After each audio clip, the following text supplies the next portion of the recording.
السلام عليكم ورحمة الله تعالى وبركاته، والصلاة والسلام على سيدنا الحبيب.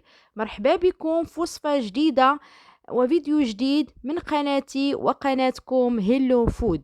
اليوم عندنا وصفة الكارينتي أو الكران، كل واحد شنو كيسميها على حسب المنطقة اللي كيسكن فيها. بالنسبة لهذه الوصفة غادي تنجح معكم من التجربة الأولى بإذن الله، وخا يكون الشخص أول مرة غيقوم بها.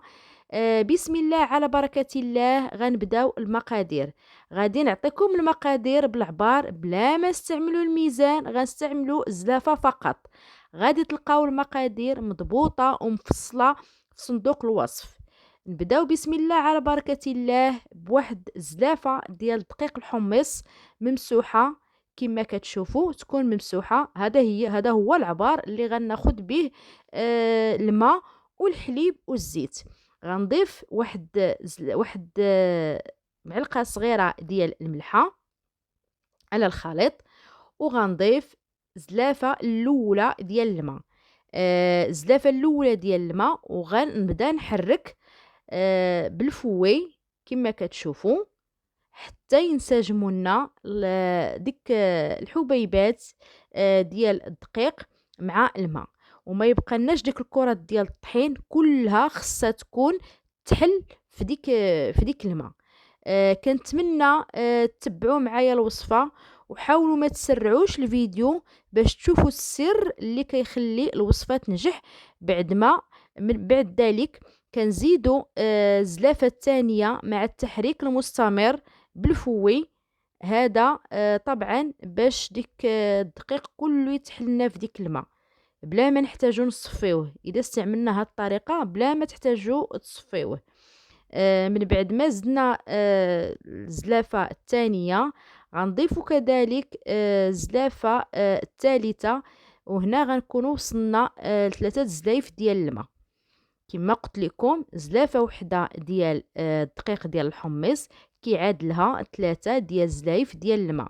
3 زلايف ديال الماء ما غنزيدوهمش في دقه واحده، غنزيدوهم بالتدريج كما شفتوا معايا في الوصفه. كناخذوا ديك الخليط وكنديروه في واحد الطنجره ونديروها فوق النار ونبقاو نحركو، ولكن النار خصها تكون مهيله مهيله بزاف، بحال الشميعه. ما تكونش عاليه بزاف باش ما يمشيش يلصق لينا الخليط. من بعد غناخد واحد الصينيه اللي غتدخل الفرن، سواء كان الزاج او كانت ديال الحديد، وما غندهنوهاش. غنخليوها هكاك، ما غندهنوها لا بالزيت ولا بالزبده ولا بتا حاجه كما وريتكم دابا في الصوره. وغنمشي ندخلها للفران. الفران خصو يكون سخون بزاف. هذا هو السر الثاني. من بعد كنرجع لديك الطنجره اللي عندي فوق النار. مره كندور هكا، كنحرك يديا فيها، وكنبقى نلاحظ حتى الخليط يبدا يتقالنا.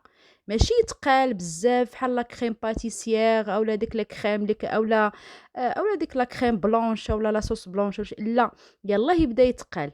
هذا هو الحجم اللي بغيتو ديال التقوليه. يلا غيبدا يتقال ليا.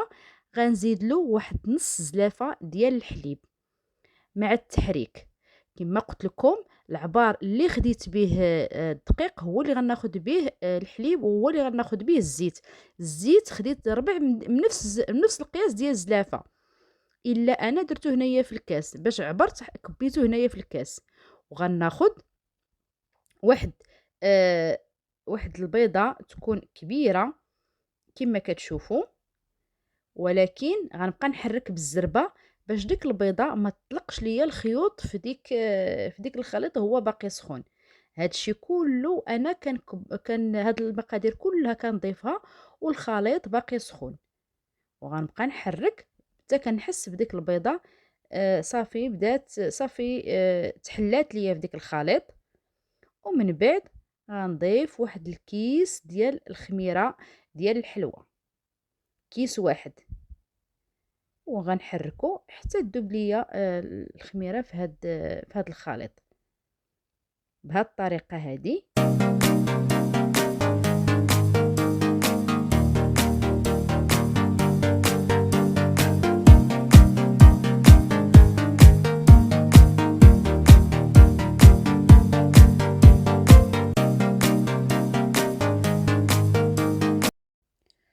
ومن بعد غنخويوها في اللاطه اللي سبقنا وسخناها مزيان. ردوا معايا البال البنات باش غيوصل الخليط اللاطه غادي يبدا يبقبق. ما تخافوش منه البنات، غنخويو الكميه كلها.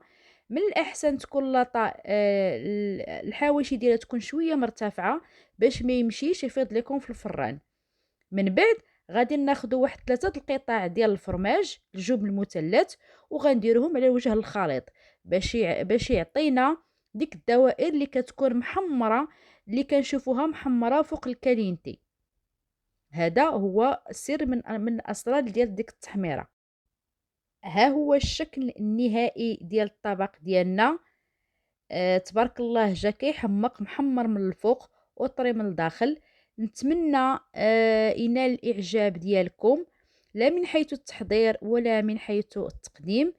وكما كتشوفوا راه كيكون محمر من الفوق، كيديروا ديك الطبقه اللي كتكون محمره من الفوق وكيكون طري في الوسط فحال هذاك اللي كيتباع في الزنقه.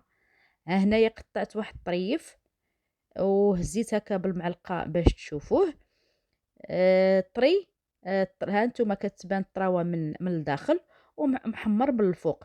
زوقته هنايا بالكيتشوب ودرت واحد الطويصه ديال الحار، ويمكن لكم تذوقوه حتى بالسودانيه وبالكمون باش ما بغيتو ترافقوا. يمكن لكم ديروا حتى في خبيز وتاكلوه مع شويه ديال الزيتون.